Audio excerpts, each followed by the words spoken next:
पडद्यावरचा सर्वात क्रूर खलनायक ज्याला पाहताच प्रेक्षकांच्या मनात धडकी भरायची.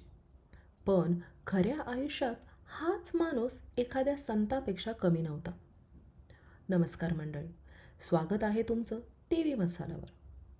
आज आपण जाणून घेणार आहोत अष्टपैलू अभिनेते निळू फुले यांच्याबद्दल. निळू भाऊंचं मूळ नाव निळकंठ कृष्णाजी फुले. पुण्यात जन्मलेल्या निळू भाऊंनी आपल्या करिअरची सुरुवात राष्ट्र सेवा दलातून केली. कथा अकलेच्या कांद्याची या त्यांच्या वगनाट्याने महाराष्ट्रात धुमाकूळ घातला होता. चित्रपटात त्यांना ओळख मिळाली ती त्यांच्या अस्सल गावरान खलनायकी भूमिकांमुळे. जुलमी जमीनदार व राजकारणी त्यांनी पडद्यावर अगदी जिवंत केला. त्यांचा करडा आवाज आणि अचूक संवाद वेग आणि प्रेक्षक खरोखरच त्यांच्या पात्राचा तिरस्कार करू लागले होते.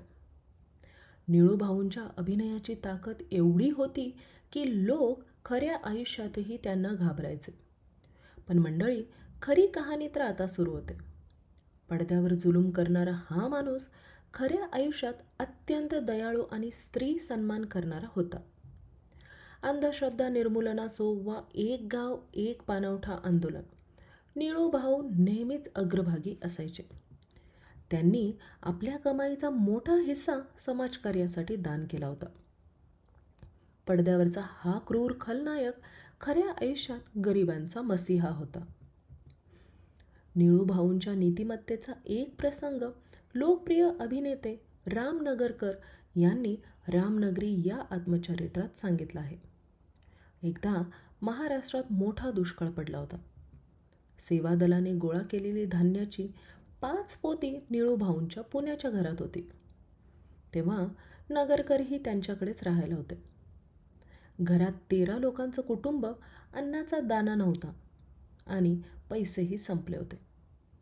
आईने निळू भाऊंना विचारलं, 2-4 दिवसांनी हे धान्य जाणार आहे ना, मग आज यातून पायलीभर धान्य घेऊ का? पैसे आल्यावर आपण परत टाकू. हे ऐकताच निळू भाऊ चांगलेच भडकले आणि म्हणाले की हे लोकांचं आहे. घरातले सगळे भुकेने मेले तरी चालतील, पण या धान्याला अजिबात हात लावायचा नाही. हे सगळं रामनगरकर बाहेरून ऐकत होते. खिशात 1000 रुपये असूनही आपण इथे फुकट जेवतोय याची त्यांना लाज वाटली व त्यांनी जबरदस्तीने निळू भाऊंना पैसे दिले. विचार करा मंडळी, स्वतःच्या घरात उपासमार असतानाही समाजाच्या संपत्तीला हात न लावणारा हा माणूस खऱ्या अर्थाने महानायक होता. निळू फुले हे फक्त एक अभिनेते नव्हते, तर ते एक विचार होते. त्यांच्यासारखा प्रामाणिक आणि पारदर्शक कलावंत पुन्हा होणे नाही. तर मंडळी, निळू भाऊंचा हा प्रसंग तुम्हाला कसा वाटला कमेंट्समध्ये नक्की सांगा. अशाच माहितीसाठी TV मसालाला सबस्क्राईब करा. व्हिडिओ आवडला असेल तर लाईक करा, शेअर करा. धन्यवाद.